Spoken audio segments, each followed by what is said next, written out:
Let's talk about the relationship between what's called the cell potential, which will be in units of volts and is also called the voltage, and free energy, what we were talking about when we were talking about thermodynamics.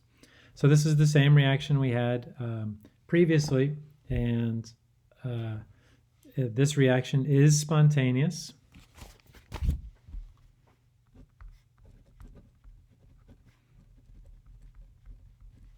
And so far we know that it's spontaneous because I've told you it's spontaneous, but we will figure out how to tell that shortly.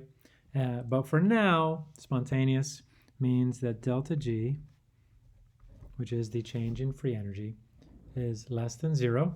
And how we're going to picture that as far as electrochemistry and cell potential or voltage is that the electrons have a lower free energy in the products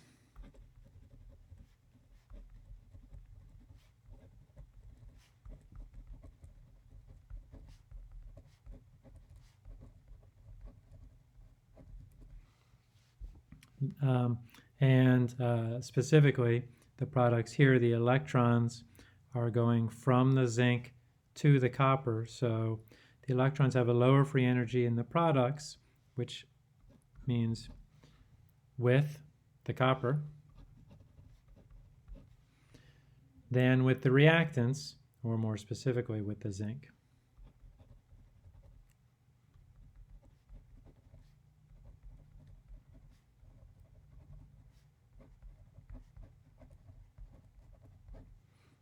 Because that's what's happening. Electrons are moving as part of this process, and they are moving from a higher energy, which we now call a higher free energy position, to a lower free energy position. And in electrochemistry, the driving force that pushes electrons from zinc to copper is variously called the electromotive force,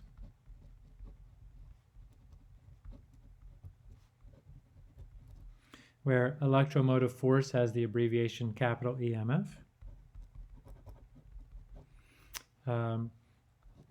It is often called in chemistry the cell potential.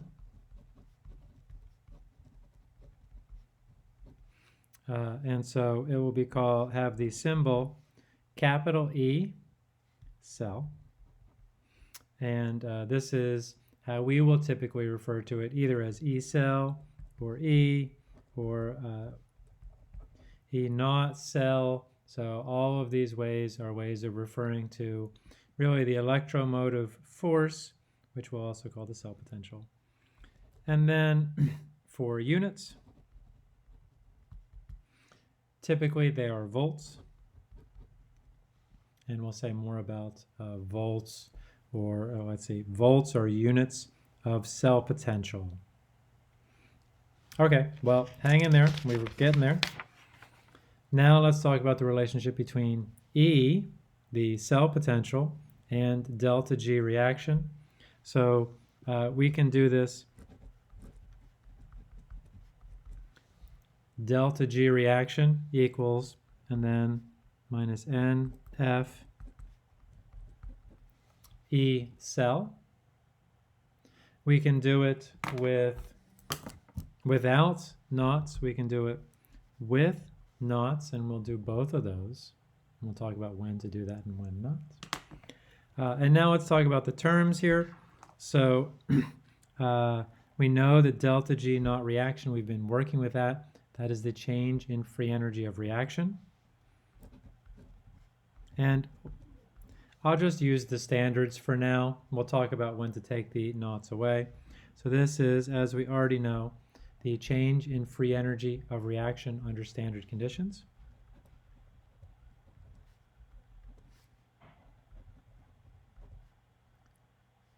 Change in free energy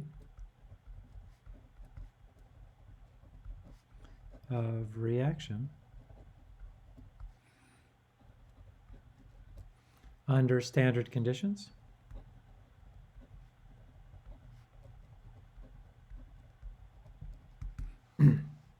Although we talked last lecture outline about how even if temperature changes, the delta G values were based on standard delta H and delta S values.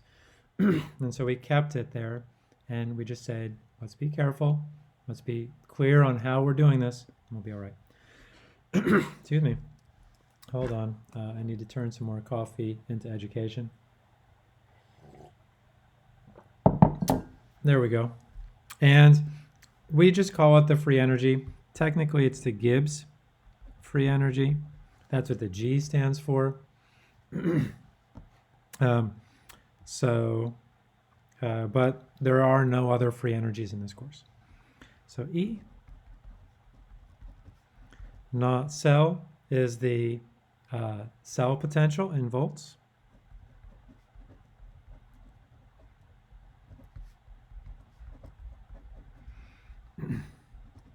And here, okay, another use of lowercase n is going to be the number of electrons exchanged in the redox reaction.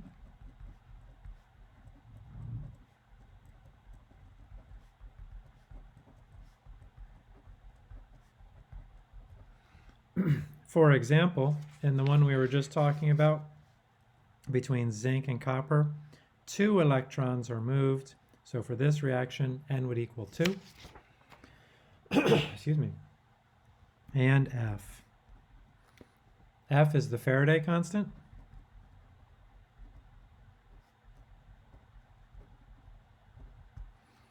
And the value of this is 96,485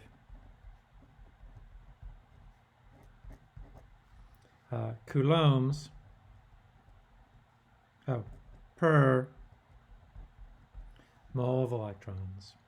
And if you've taken a physics class, then a coulomb is a unit of charge. We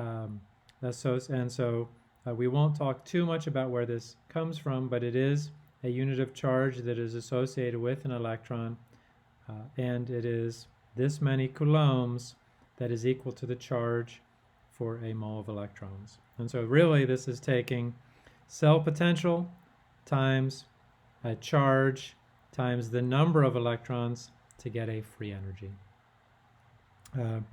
So there is a minus sign in here, which means that whenever delta G naught reaction is less than 0, which is for a spontaneous process,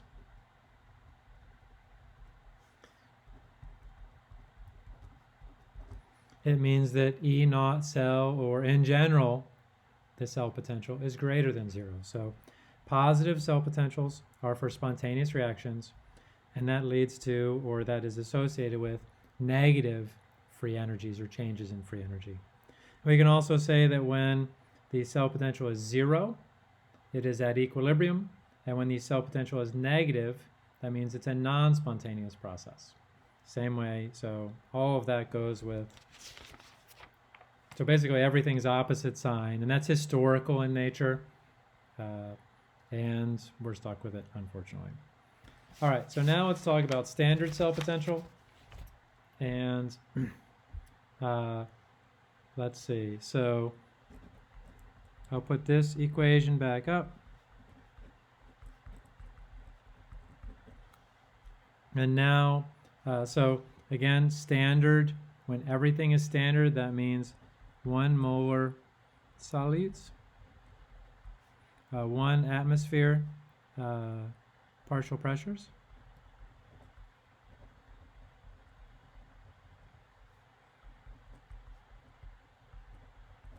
Temperature equals 25.0 degrees Celsius, and pure liquids and solids.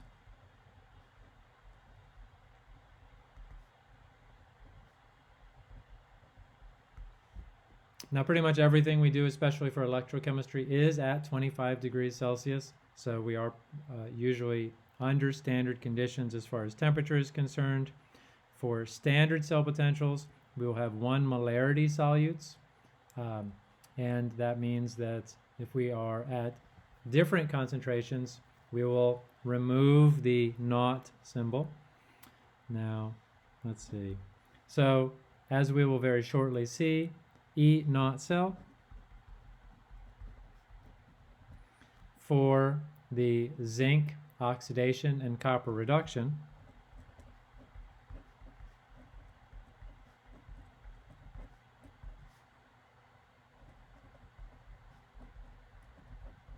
In which I write out zinc plus copper ion goes to zinc ion plus copper solid, is 1.10 volts.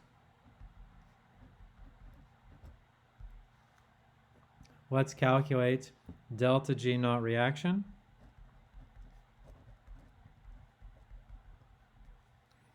So delta G naught reaction equals N value, like I said, is going to be 2 electrons because 2 electrons are exchanged between the zinc and the copper. So minus 2 is our N. Our Faraday constant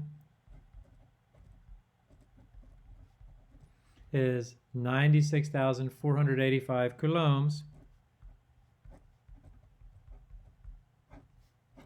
per mole of electrons, where that's just a little miscue there. And we have 1.10 volts. Now, unit-wise, a coulomb volt is a joule. So 1 coulomb volt, let me try that again. 1 coulomb times a volt equals 1 joule. And I'm happy to answer more questions about that, but rest assured that this equation gives you your answer in joules. And if we do this and multiply it out, 2 times 96,485 times 1.1, we get negative, though, minus 212,267. I'm going to round that to 212. So 3 sig figs, negative 212,000 joules minus 212 kilojoules and per mole. Same old units we're used to. So that's our first calculation, putting it in terms of free energy. Now let's talk about what that means, or at least here's an analogy that I like to use. So the form of this equation, and I'm going to write this equation again.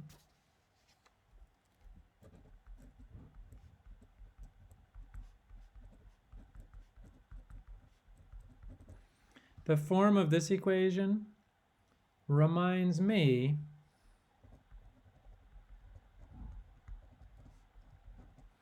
of the form of the potential energy equation from physics. Potential energy equals mgh. And if we now talk about, and let's see, I'm going to draw some pictures here. On the right-hand side, I'm going to draw a picture of how I think of this potential energy equation. So if there's a cliff, and on top of the cliff is a ball with a mass m,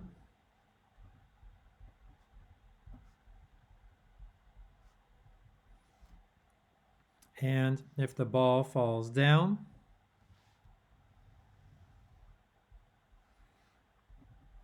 through a height h,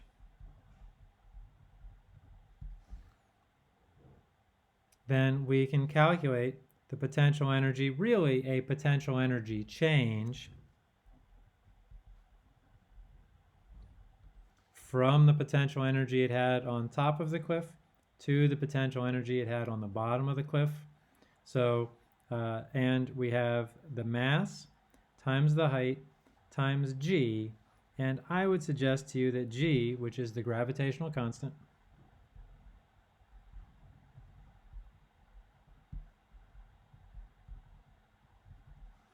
is really just some number, some proportionality constant that allows us to convert mass and height into potential energy.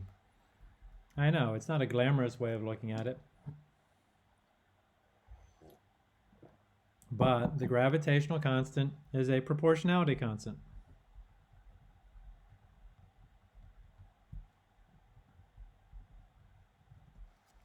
that allows us to convert mass and height into potential energy. Now, let's look at this equation here for free energy and cell potential. And what I like to imagine is that at the top here, we have an electron, or 2 or 3, but N tells us the number of electrons, and whereas mass is sort of an amount of stuff that's going over this cliff, N is the number of electrons that are going over this cliff that are moving. And where are they moving from? Really, they're moving from zinc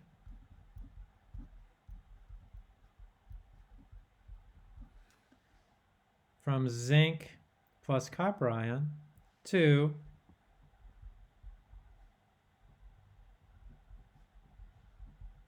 copper.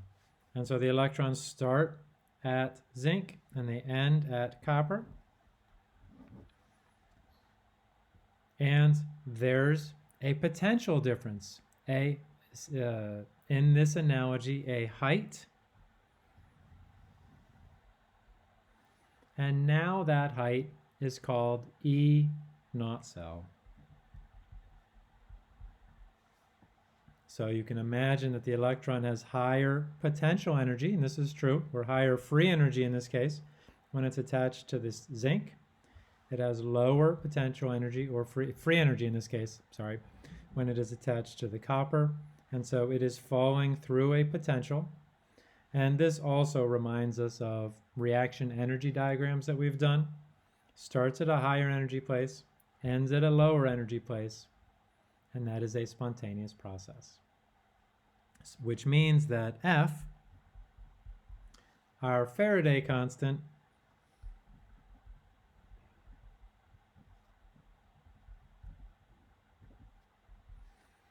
is, in this analogy, a proportionality constant that allows us to turn number of electrons and cell potential into change in free energy. So I'm just going to write proportionality constant here. And think about why these reactions are spontaneous. It's because the free energy is getting lowered. Okay. And that's the end of my analogy. Yes. And, well, let me say one other thing. This here is equivalent to the height that the electron falls.